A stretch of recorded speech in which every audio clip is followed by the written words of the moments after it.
Hi friends, welcome to my channel. నేను జ్యోతి. Friends, టమాటా కూరని ఇష్టపడని వాళ్ళు ఉండరు. ఈ టమాటా కూరను తక్కువ ఇంగ్రీడియంట్స్తో ఈజీగా ఎలా తయారు చేసుకోవాలో ఈ వీడియోలో షేర్ చేయబోతున్నాను. ఈ రెసిపీని మనం పూరీస్తో కానీ, చపాతీస్తో కానీ, రైస్తో కానీ, రోటీస్తో కానీ తీసుకుంటే సూపర్గా ఉంటుంది. మీకు ఈ వీడియో కనుక నచ్చితే లైక్ చేయండి, షేర్ చేయండి, సబ్స్క్రైబ్ చేసుకోండి. నా ఛానల్ని సపోర్ట్ చేయండి. ఈ వీడియోపై మీ అభిప్రాయాన్ని కామెంట్ చేయండి. ఇందుకుగాను ముందుగా ఒక కడాయిని కానీ, ఒక ప్యాన్ని కానీ తీసుకుని స్టవ్ మీద పెట్టుకొని స్టవ్ ఆన్ చేసుకుని దీంట్లోకి పల్లి నూనెను పోసుకోవాలి. పల్లి నూనె అయితే టమాటా కూర అనేది చాలా టేస్టీగా వస్తుందన్నమాట. ఈ నూనె వేడయ్యాక 1 టీ స్పూన్ వరకు ఆవాలను వేసుకోవాలి. ఈ ఆవాలను ఖచ్చితంగా చిటపటలాడనివ్వాలి.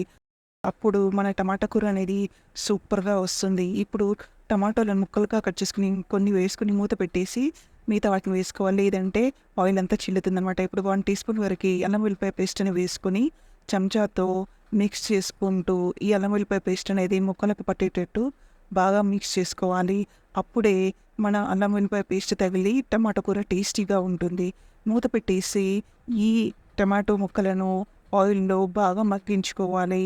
ఇక్కడ టమాటాలు ఫస్ట్ వేసినప్పుడు హై ఫ్లేమ్లో పెట్టుకొని మధ్య మధ్యలో కలుపుతూ ఉడికించుకోవాలి. చూడండి, ఇలా ఒక 5 మినిట్స్ ఉడికించుకుంటే నీరు పట్టి టమాటోలు కొంచెం సాఫ్ట్గా అయిపోతాయి. ఇప్పుడు మధ్య మధ్యలో మిక్స్ చేసుకుంటూ మూత పెట్టుకుంటూ ఉడికించుకోవాలి. చూడండి, ఇలా కొంచెం దగ్గర అయిన తర్వాత 1/4 టీ స్పూన్ పసుపుని, 2 టీ స్పూన్స్ కారాన్ని వేసుకోవాలి. కారం మనకు రుచి తగ్గట్టు వేసుకోవాలి.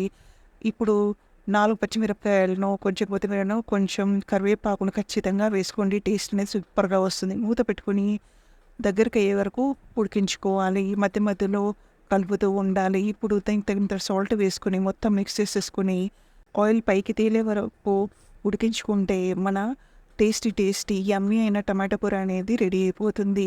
ఈ టమాటా కూరను మనం వేడివేడి అన్నంలోకి తీసుకుంటే సూపర్గా ఉంటుంది. చిన్నపిల్లలు కానీ, పెద్దవాళ్ళు కానీ ఎక్కువగా ఇష్టపడే కర్రీస్లో టమాటా కూర ఒకటి.